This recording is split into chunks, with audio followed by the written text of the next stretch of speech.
2024 жылдын август айында Россия Федерациясынын аймагында мыйзамсыз жүргөн чет өлкөлүк жарандарды чыгаруунун укуктук режимин белгилеген.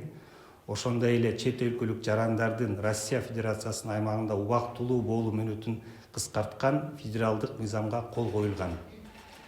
Аталган федералдык мыйзамга ылайык бул мыйзам ушул жылдын 1 январынан тартып чет өлкөлүк жарандардын Россия Федерациясында убактылуу болуу мөөнөтүн бир календардык жылдын ичинде 180 күндөн 90 күнгө чейин кыскартууну караган өзгөртүүлөр күчүнө кирди. Мына 1 январдан баштап бул өзгөртүүлөр күчүнө кирди.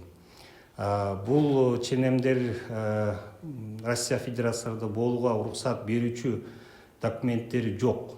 Туруктуу жашоого уруксаты, убактылуу жашоого уруксаты, эмгек же жарандык укуктук келишими жок. Чет өлкөлүк жарандарга карата колдонулат. Мындан тышкары ушул федералдык мыйзамдын дагы бир негизги кабыл алынган бөлүгү бул мыйзамда Россия Федерациясында жүрүү үчүн мыйзамдуу негиздери жок жүргөн чет өлкөлүк жарандарга карата колдонула турган жаңы укуктук режим, чыгаруу режими киргизилет да бул.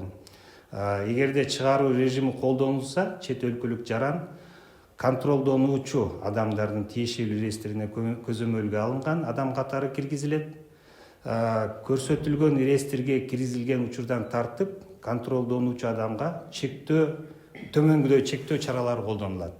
Биринчи чектөөсү ошо ички иштер органынын уруксатсыз Россия Федерациясынын жашаган жеринен же жүргөн жеринен башка жакка чыгып же өзгөртүүгө тыюу салынат да. Экинчиси транспорт каражаттарын башкаруу укугун чектелет жана Россиянын улуттук же эл аралык айдоочулук күбөлүгүн берүүдө алмаштырууда транспорт каражаттарын башкаруу укугуна экзамендерди тапшыруусуна бөгөт баш тартылат да. Кыймылсыз мүлктү, транспорт каражаттарын алууга же эликтен ажыратууга тыюу салуу, ошондой эле бул мүлктү мамлекеттик органдарда каттоого тыюу салынат. Никеге турууга тыюу салынат. Банк эсебин ачуудан жана башка банктык операцияларды жүргүзүүдөн, ошондой эле контролго алынган адамдын эсебине акча каражаттарын которуу жана контролго алынуучу адамга айына